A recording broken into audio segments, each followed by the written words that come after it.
on a un certain nombre d'études qui expliquent ce que c'est que le reporting et comment ça fonctionne.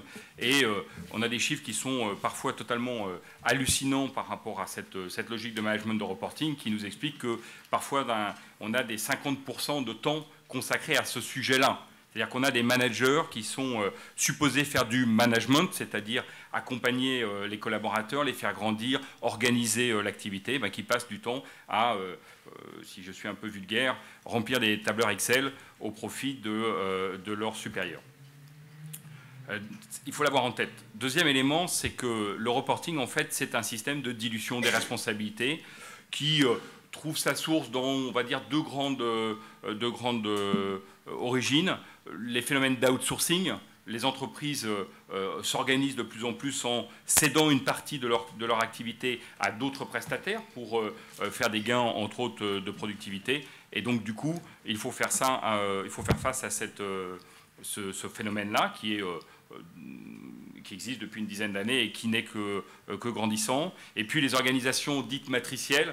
Je ne sais pas si certains d'entre vous ont le plaisir de travailler dans une entreprise dite matricielle, mais c'est une situation qui est toujours plus complexe pour manager et du coup qui augmente de façon significative l'utilisation du reporting. Enfin, faut être aussi très clair, le reporting a comme logique, et il est installé par le haut dans cette philosophie-là, il a pour objet de rassurer les acteurs de la ligne hiérarchique qui, facilités par les technologies, par les nouvelles technologies, peuvent savoir quasi en temps réel ce qui se passe au plus bas de la structure, et cela génère, on va le voir, un certain nombre de conséquences. Les conséquences, d'abord, la première conséquence, c'est qu'on a des managers qui managent de moins en moins. Alors, une autre étude montre qu'on arrive là aussi à un pourcentage totalement surréaliste où on se retrouve avec des managers qui ne consacrent finalement au cœur de leur métier de manager que 10% de leur temps. Autant vous dire quasi rien. Et une des causes de ce phénomène-là, c'est le temps consacré au reporting. Du coup, une des conséquences, c'est un sentiment d'impuissance et de frustration de la part des acteurs. Je suis convaincu qu'aujourd'hui, beaucoup de managers, enfin on en rencontre suffisamment pour en être persuadé, ne prennent aucun plaisir particulier à remplir encore une fois des tableurs Excel au détriment d'une fonction de manager, c'est-à-dire d'accompagnement des collaborateurs dans telle ou telle partie d'organisation, de fonctionnement ou de développement des compétences. On est dans un système aussi qui a pour conséquence un engrenage qui est pernicieux. Alors j'ai osé une phrase un peu longue et un peu complexe, mais qui se développe là où le reporting répond à la perte de confiance, qui elle-même est une conséquence de l'éloignement, qui est compensée par le reporting. C'est-à-dire qu'en fait, on est dans un système de cercle vicieux qui fait que le reporting engendre le reporting, puisqu'on s'éloigne de plus en plus de la vraie vie et de la réalité. Et donc on obtient un système qui finit par être totalement abstrait, et qui nous éloigne de la réalité du terrain, la réalité du manager de terrain et de la vraie vie. Francis Meyer le disait à l'instant, la richesse, elle est au niveau du terrain, la compétence sur la recherche de productivité et d'innovation se trouve sur le terrain. Le reporting ne nous aide pas à cette action. Alors, attention, j'ai entendu tout à l'heure la formule, il ne faut pas jeter le bébé avec l'eau du bain. Ne sortons pas de ces 2 jours en se disant donc ok, on a tous compris, le reporting, on baigne tout et on passe à autre chose. Non, bien évidemment que non. Le reporting a son utilité, mais n'est pas une fin en soi. C'est un outil et il faut lui donner juste son juste poids. Et donc, on retrouve de l'utilité au reporting lorsque l'on le conçoit dans une logique prospective, ce qui est déjà, si vous regardez le niveau de reporting que vous avez aujourd'hui ou que vous connaissez, vous vous rendez compte que la part prospective du reporting est assez faible. En général, on regarde derrière et relativement peu devant et très rarement, on extrapole les données pour regarder loin devant. Donc quand il est prospectif, le reporting est intéressant. La deuxième chose, c'est qu'il objective un certain nombre de données, notamment de données de performance, qui permettent d'avoir aussi un meilleur management. C'est-à-dire qu'il ne faut pas non plus tuer le reporting parce qu'il prend trop de temps. Il a un bénéfice d'objectivation, si on peut s'exprimer ainsi, sur la performance, sur les actions des uns et des autres. Enfin, il est utile parce que il rapproche effectivement le management. Alors c'est une formule là aussi d'en haut et le management d'en bas. C'est-à-dire que quand le reporting fonctionne de façon fluide entre la tête de l'entreprise et le niveau le plus bas de l'entreprise, le premier niveau de management de l'entreprise, et que cette canalisation fonctionne bien, à ce moment-là, il y a une vraie utilité puisque les données remontent beaucoup plus rapidement et les instructions ou les conséquences ou les décisions redescendent beaucoup plus rapidement. Et à ce moment-là, on a là pour le coup un cercle vertueux. Personnellement, pour avoir rencontré pas mal de systèmes de reporting, je n'ai assez rarement vu des systèmes qui soient de cette qualité. Alors, du coup, que faire? D'abord, la première chose, c'est qu'il faut être conscient, et là encore, Francis Mer l'a dit, je pense, avec ses mots à lui et avec justesse, on est dans un système dans lequel le rythme du changement est extrêmement fort au sein des organisations, ou doit être extrêmement fort au sein des organisations. On a un besoin de réactivité. Aujourd'hui, trop de systèmes sont ralentis finalement à l'intérieur de la prise de décision dans l'entreprise. Le reporting y participe puisqu'on ne peut plus prendre de décision tant que le reporting n'est pas tombé. Et donc on voit bien qu'il y a tout un mécanisme qui a tendance à ralentir finalement la prise de décision. On verra qu'on peut... Enfin, on imagine bien qu'il peut aussi y avoir des raisons un peu plus psychologiques à attendre le reporting. C'est donc le reporting qui dit, et c'est pas moi qui dis, hein, c'est quelque chose que vous connaissez les uns les autres. On est dans un système dans lequel la seule issue, c'est la prise de risque. L'innovation qu'évoquait Francis Mer en fait partie, c'est-à-dire innover, inventer, faire différemment, c'est prendre des risques. Enfin, écouter tel ou tel collaborateur, c'est prendre des risques. Alors, c'est prendre le risque qu'il ait raison, mais c'est aussi prendre le risque de changer la manière dont on fait, qu'on a le sentiment de maîtriser. Et puis, il faut aussi être conscient qu'on est dans un monde qui évolue au titre des personnes, et il y a une volonté d'autonomie, d'épanouissement, et là encore, le reporting n'est pas l'outil phare pour s'épanouir dans une structure ou pour se développer. Ça passionne quelques-uns, mais rarement la grande majorité des acteurs. Et donc l'épanouissement ne se retrouve pas forcément avec des 0 et des 1 et des pourcentages dans un tableur Excel. Je vais vite parce que le timing est serré. Deuxième élément, c'est la notion de crise. Le temps de crise. En temps de crise, on doit changer un certain nombre de paradigmes. Très clairement, le reporting, il n'est pas fait pour les temps de crise. Il n'est pas fait pour faire face à la crise. Il est pour temps calme, il est pour des systèmes qui tournent. Aujourd'hui, la vitesse à laquelle le monde fonctionne, la vitesse à laquelle il faut prendre des décisions dans le monde de l'entreprise, hein, et notamment dans le monde industriel, dans le monde de la distribution, on le verra avec Hervé Jouve tout à l'heure et l'expérience de Virgin, il faut savoir générer, avoir de la vitesse dans la prise de décision, dans la réactivité, et le reporting n'est pas un outil qui permet de faire ça. Ça ne sert pas en situation de tempête.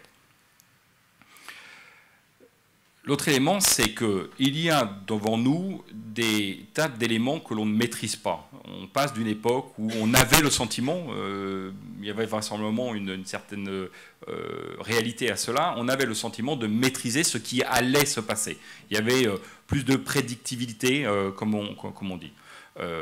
Aujourd'hui, on a besoin d'être beaucoup plus dans un système réactif, proactif, par rapport à la situation, et les managers doivent prendre beaucoup plus le contrôle en fait et créer les conditions du changement. Ils doivent s'approprier l'innovation, la transformation à l'intérieur des organisations, sinon ils sont décalés par rapport à la vraie vie et par rapport à la situation.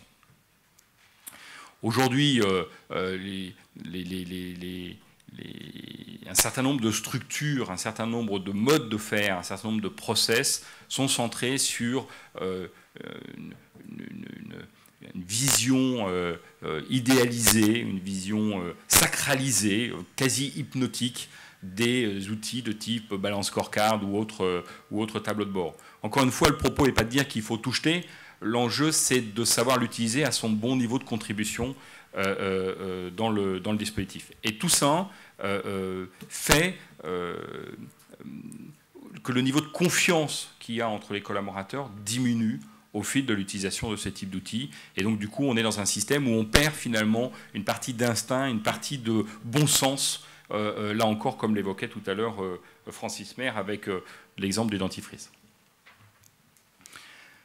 Donc il faut reprendre la main, il faut sortir de ce paradigme qui fait la part belle au reporting et laisse entendre finalement que le reporting c'est le meilleur outil de l'homme. Il faut absolument passer dans un système où on refait confiance aux acteurs et on repart dans une condition on recrée les conditions d'un changement, c'est-à-dire qu'on s'éloigne de ces outils parfois trop rigides et qui nous éloignent de la vraie vie. Surtout en temps de crise, on a besoin d'avoir un management qui soit beaucoup plus centré sur le changement plutôt que le reporting. Le changement, c'est ce qu'il y a devant, c'est ce qui va se passer. Le reporting, c'est ce qui s'est passé. Alors, il faut toujours garder en mémoire ce qui s'est passé, mais il faut mettre son énergie devant. Une formule, là encore, de consultant, on a été bien présenté tout à l'heure pour Francis Mer, donc j'en profite. Le rétroviseur, si vous l'avez bien remarqué dans une voiture, est quand même significativement plus petit que le pare-brise. Le rétroviseur, il sert à regarder derrière, le pare-brise sert à regarder devant. C'est une image un peu facile, je vous l'accorde, mais le reporting a tendance à nous faire regarder le rétroviseur. Le changement nous fait regarder ce qui est devant. Or, ce qui est devant va très très vite et il faut aider nos managers à aller de l'avant, aller dans l'innovation et la transformation et donc du coup être beaucoup plus proactif que le reporting ne nous aide à le faire. Donc du coup, et on tue un peu le sujet dès sa naissance, dès lors la question n'est plus de pourquoi le management de reporting n'est plus viable. Je pense qu'on y a apporté un certain nombre de réponses. Il y a un système d'incertitude qui est dans notre environnement. On change de paradigme et les paradigmes s'accélèrent. Et enfin, on a un management qui doit sortir de cet étau dans lequel il est entre le marteau et l'enclume, entre le haut et le bas, lorsque on est un peu plus trivial.